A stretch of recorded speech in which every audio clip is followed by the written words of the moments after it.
Stand there. Sergio Badilla, I just remember watching Delano High baseball games, but you never knew if he was going to be the shortstop, the pitcher, the second baseman. He was somewhere on the field where they needed him, and he was great wherever they put him.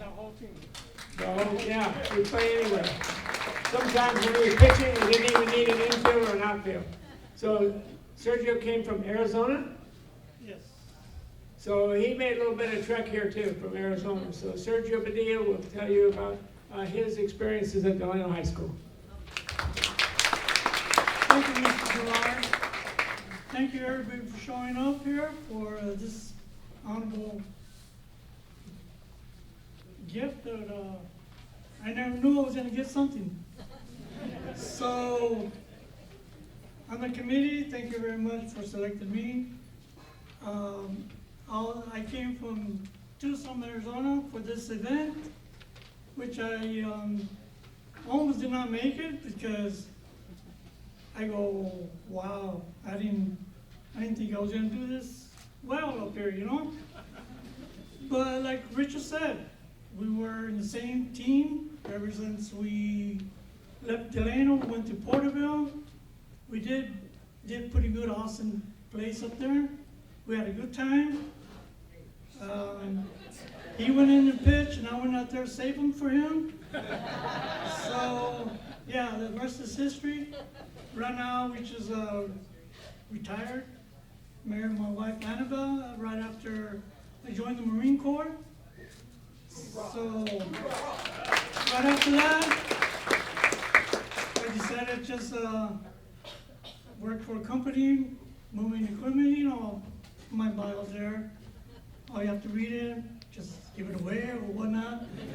But yeah, it was fun. Those days were fun, and I never missed any bit of it. But Mr. Gerard, thank you for everything. The committee, Mr. John P. Sinanovich, he's out there, I got to see him. He's out there looking at me. Thank you very much for everything. Thank you.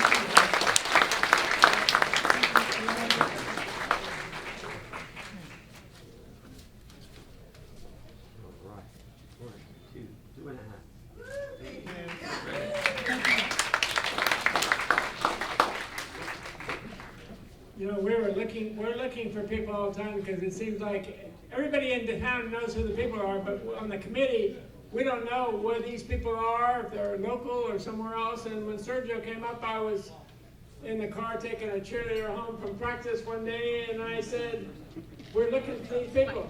Oh, that's my relative. So she got a hold and gave me the address, but I mean, how lucky is that? Okay, Martin Rivera is next. He's another one that played Little League Baseball for Monty Marshall and I for the Rotary team. And I'll never forget one day, I thought his dad was going to punch me out. You remember which day I'm talking about? Pearl, do you remember? No, I don't. Well, Marty got hit by a pitch like in the first inning. And so a coach I had in high school named Ed DeFraga, I don't know if anybody here knows who Ed DeFraga is, he said, you always put the people back in the game so they won't carry that fear around being hit by a pitch. Okay, so about the third inning, I said, Marty, you want to go back in the game? Yeah? Okay, so I put him back in at third base. Well, after the game, here comes Armando walking from like here to where Tony Martinez is talking, and he's walking right toward me, and I thought, uh-oh. And he gets right up in front of me and says, I want to thank you for putting Marty back in the game. Anyway, Marty was in this period of time with Ron Hill and some others, and Marty was a third baseman, but he could pitch too, but you can only pitch two 12-year-olds at the time in the same week. Well, we had, I think Eddie Fruta has been installed as one of the Hall of Fame people. He didn't even pitch for us because we had two better pitchers than him. But, and Marty the same way. We had 8 players that could have pitched for anybody, but we could only pitch 2 in a week. So Marty's going to tell you his experience as a third baseman and as a pitcher and other things too. For the Rotary, Babe Ruth League, I don't know who he played for, and Delano High School. So I've known him since he was 10 years old.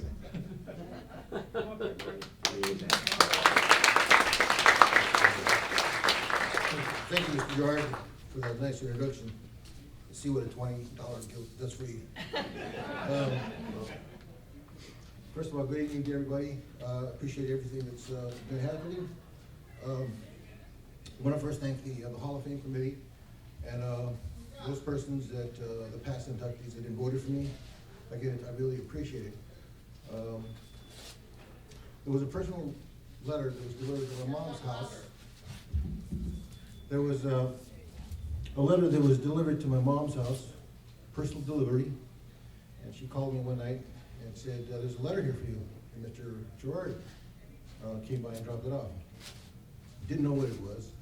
So I just told her to go ahead and open it up and read to me what it said. So after the first paragraph was read, I said, okay, that's enough. I thought it was a prank. My brother David is known for playing pranks, as done a lot of the Rivera family did on one another, and I really thought it was him.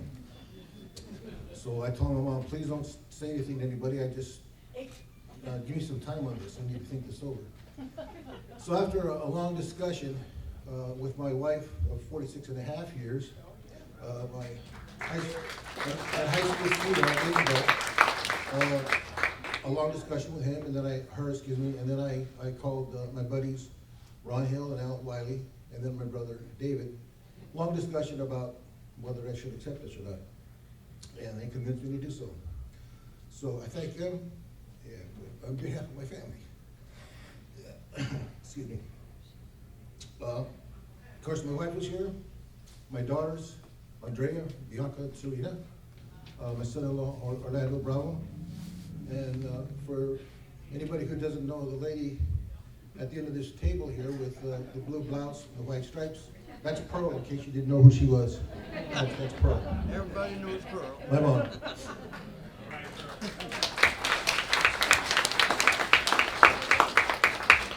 In my bio, I mentioned that I was involved in baseball for the longest of time. Used to play it when we were small at the Ellington Park, which is now Chavez Park, and then got involved in the Little League and the Babe Ruth Leagues, and also in the high school. Great time, great fun.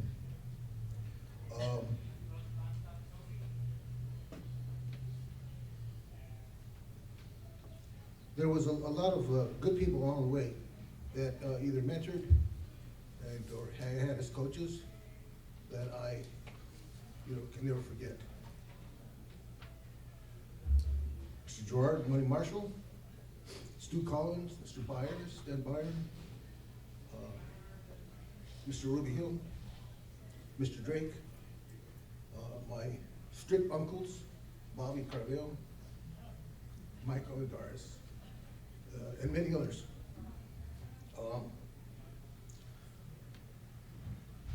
Up until my father's death, when I was 11, I spent a lot of time with him playing ball, watching him play, and he taught me everything he could up until the time he passed. Luckily enough, I had great friends in my neighborhood, as well as the guys that I went to school with, and I always stayed active. Didn't get in trouble because I was afraid of my dad up until the time that he died, but I was also afraid of my mom. So luckily for me, I didn't get into trouble. My brother David wanted to be here today, but he couldn't. My brother Danny's here, and I appreciate it.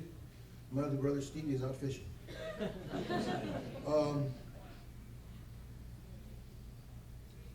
Thankful for everything, especially the teammates that I had for the time that I played ball, because those friendships last until the present, and it carried me through my teamwork, carried me through my years in the state of California for 38 years. And I'm now retired, enjoying the retired life with my wife. And as Richard and everybody else has stated, I'm a grandparent of 3, and 1 is on the way. Thank you very much. Good night.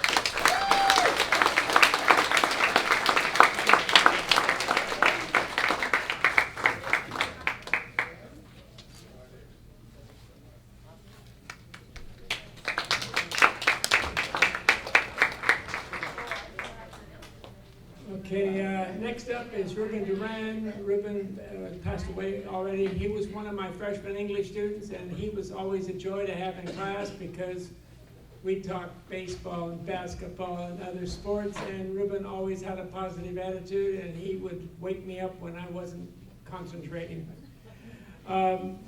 His family is here in Forest, and I believe his son is going to give the talk for Ruben, and Ruben was a baseball pitcher star, basketball star, and probably played other sports that I didn't know about. So his son is going to wrap up things here.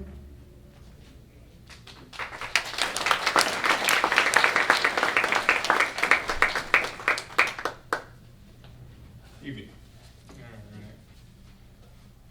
All right. Hello, my name is Ruben Duran Jr., and I'm honored to receive this award on behalf of my dad, Ruben Duran. And so proud of him that he's inducted to Delano High's Hall of Fame.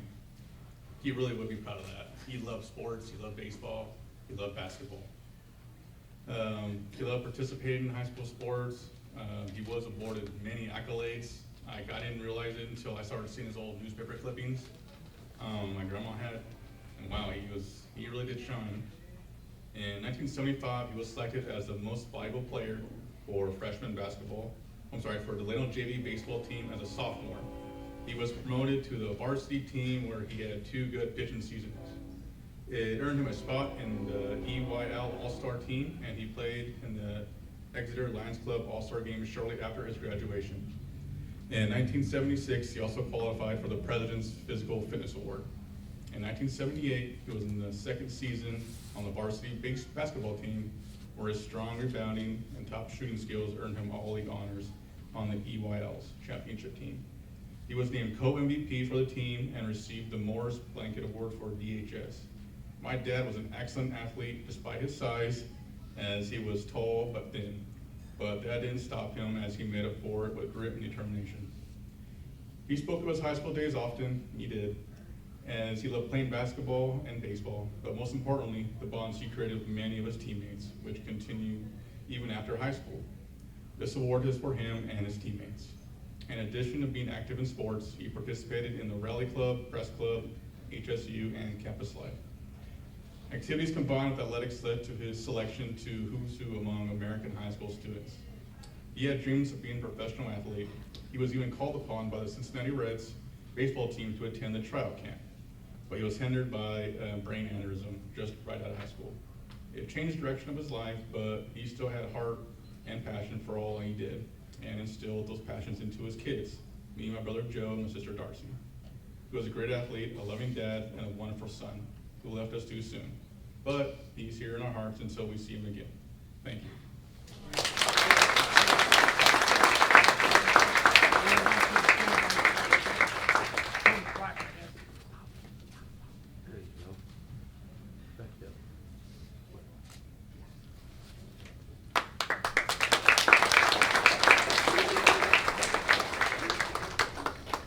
Okay, Debbie Beruel couldn't make it, but her write-up is in the program, and like most of these write-ups, after I read these write-ups, I think, gosh, I didn't do anything in my life. These people did everything and were very successful everywhere. Give me an inferiority complex for sure. Debbie, I remember Coach Giener on the JV boys basketball team. There wasn't girls basketball yet, and she was on the freshman team, and I think she won the free throw contest among the winners of the other teams. As a sophomore, she won the free throw contest. As a junior, she won the free throw contest, but they wouldn't put her in a game. Oh, you can't keep up with the boys. Unless there's a technical foul. You can go shoot the free throw on a technical foul, then you can come out of the game. As a senior, they started girls basketball in the San Joaquin Valley. She led Delano to a 3rd place finish in the Valley tournament. She went on to COS in Visalia and was when she was a sophomore, she was what called the Giant of the Year.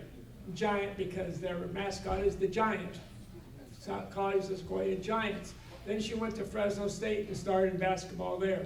So if she'd been able to play 4 years at Delano High, no telling what the records would have been. Okay.